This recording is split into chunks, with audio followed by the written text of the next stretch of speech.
So here we are on the precipice of governments around the world installing their fascist authoritarian regimes and using a virus to justify taking away our freedoms. Unfortunately, very few were listening to my warnings in 2014 and 2016 when they used Ebola and Zika to foreshadow what they had planned for us. And unfortunately, very few took my warning seriously in April last year when I said that we were living our last days of freedom. I really do hope more people are taking my warnings seriously now.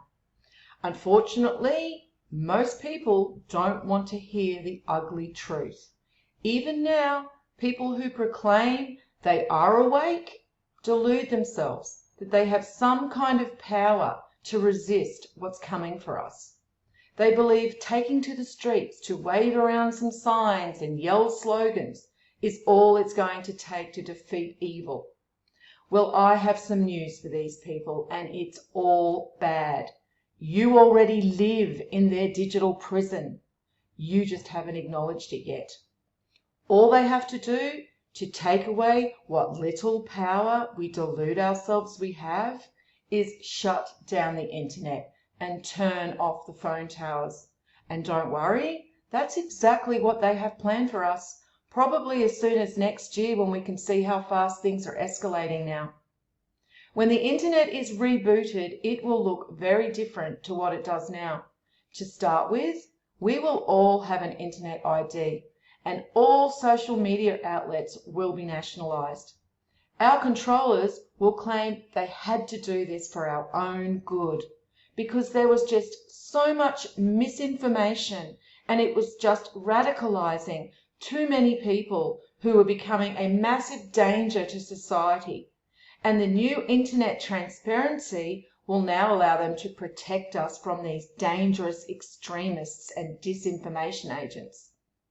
So enjoy these last days of anonymity on the internet, because soon everything you do and say on these social media platforms will be held to account. The internet takedown will be timed around the global financial collapse that they have also planned. When they reset our economy, everything will be nationalised and we will be completely dependent on them for food, housing, transport, everything. And again, we will be told that they have done this for our own good because the system they had in place was a failure in this brave new world. I mean, the World Economic Forum is blatantly telling us to our faces this is what they have planned for us, but still people choose to live in deep denial because they just can't face the reality of our situation and how powerless we are to stop it. I warned last April that they were setting us up for papers and checkpoints, and that we would need them to travel everywhere, showing them at these checkpoints so that we could be granted access to travel interstate or even neighbouring towns. Well, that's been happening here in Australia for months now. In fact, we have what is known as a check-in pass app on our phones. It is now compulsory to check in at every establishment you enter. Restaurants, cafes, bars, government buildings, supermarkets, schools, the list goes on and on. And if you don't check in, you can be fined thousands of dollars. And the staff in these businesses are also required to ask you to check in, and you have to show them the check-in tick on your phone.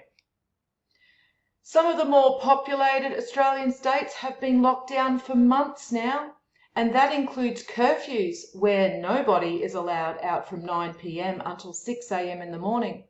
And now, over the last couple of weeks, they've started using the vaccination carrot and telling the masses that when 80% of the population are vaccinated, that they can have some of their freedoms back, like interstate travel. They have made no secret of the fact that these freedoms will only be enjoyed by the vaccinated, and have also said that the check-in pass will be merged with your vaccination status.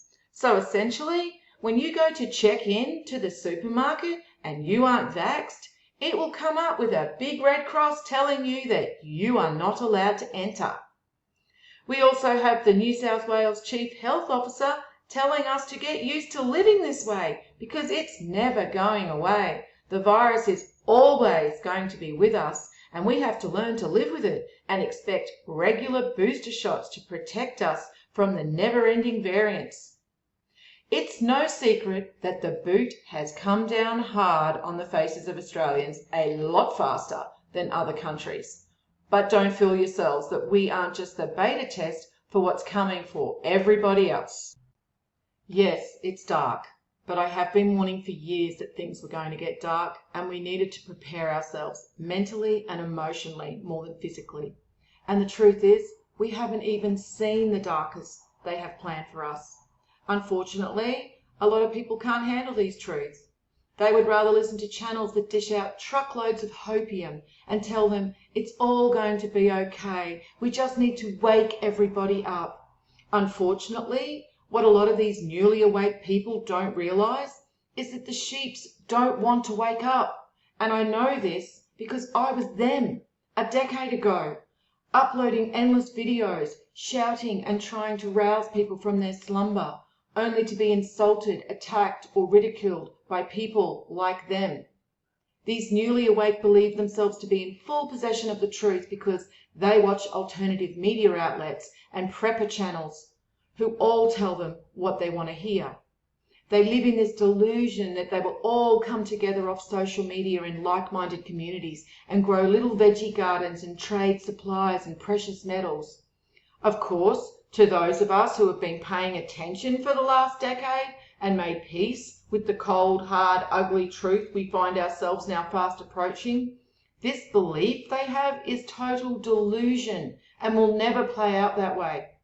However, when you try and tell them that our battle against evil enslaving us is already over because their window of opportunity to do something was decades ago, before we were imprisoned in their digital jail, when you tell them that their protests are futile and all they are doing is making themselves targets and putting themselves onto government databases as dissidents and to prepare for the worst that is yet to come, they rail against you, calling you all kinds of names, exactly what they claim is happening to them now when they try and wake up their sheeple family and friends. You see, this is because they are unaware that they are no different to the sheeple they ridicule, which is why they react negatively when you give them the truths they don't want to hear. The unpleasant truth that so many refuse to accept is that all we can change now is how we mentally, emotionally and spiritually ready ourselves for what's approaching. Those who understand that we are more than just our physical shells and that evil can never destroy our souls or take away the knowledge of our divine nature have made peace with their fates and will actually be the most resilient in the darkest days ahead. Those who fool themselves that they can protest and fight and prep and shoot their way out of what's coming are just setting themselves up to be victims and are really no different to the sheeple they ridicule and claim not to be. I see a lot of people claim that they will resist the jab, that they will never take it and fight it to their last dying breath. Really? Well, I call bullshit on that. I think when the right screws are tightened by our controllers, most people will fold, and fold rather easily. I can guarantee that a couple of months ago, you even had family, friends and work colleagues who were adamant that they were not going to get the jab, but have since changed their mind. Just wait until the government start threatening to take children off the unvaxxed or lock them away for re-education in those quarantine camps they are now in the process of building because they are a threat to the community. People think the Delta variant is as bad as it's going to get. Well, they have no idea of the horror variants coming. And when those nasty variants are in the community, how quickly the sheeps will turn into rats and turn on every person who is non-compliant. Our controllers won't even need the police or military to enforce their mandates because the rats will happily do it for them. So yes, any delusion that we have some kind of power to take back our freedoms is just that, delusion. This is our reality now. The lives we lived prior to April 2020 are gone and they are never coming back.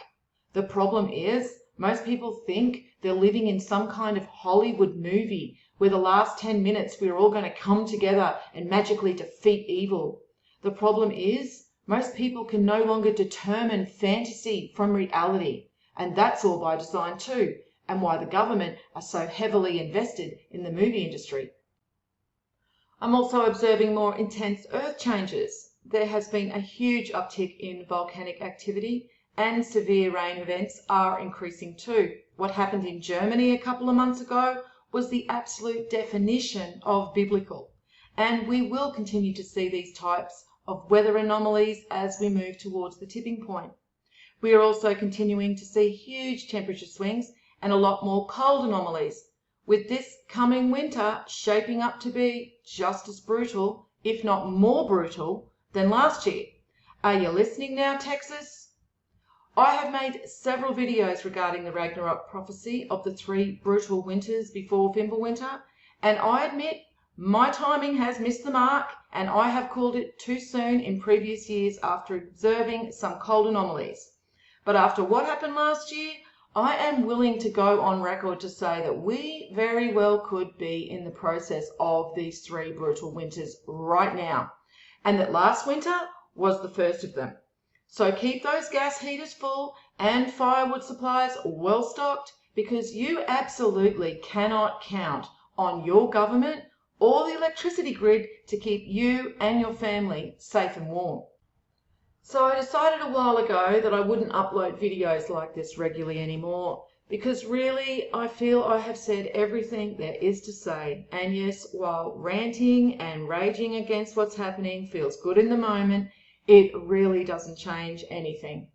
However, I have decided that I will upload more content for the soul and focus on our spiritual nature rather than our physical predicament, because honestly, that is really what's going to count in the end.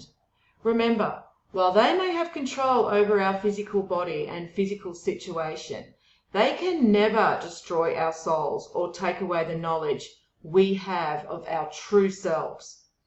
And finally, don't hide the truth from your children. Teach them about their soul and their creator. Children are resilient little beings. We don't give them enough credit for that, and shielding them from the truth is just going to be worse for them when the darkest days are upon us. We need to raise them up to be warriors in these times and strengthen their souls with the wisdom of who they really are, and teach them about their divine nature and their rightful place in this infinite universe. The situation we find ourselves in is not hopeless if we understand that we are much more than this mortal coil. Understand that truth. Know it beyond all doubt and feel the strength within you rise up. And then, when you have realized your true power and true worth, give the middle finger to those who dare believe they can take that truth from us. Stay aware, take care, and peace out.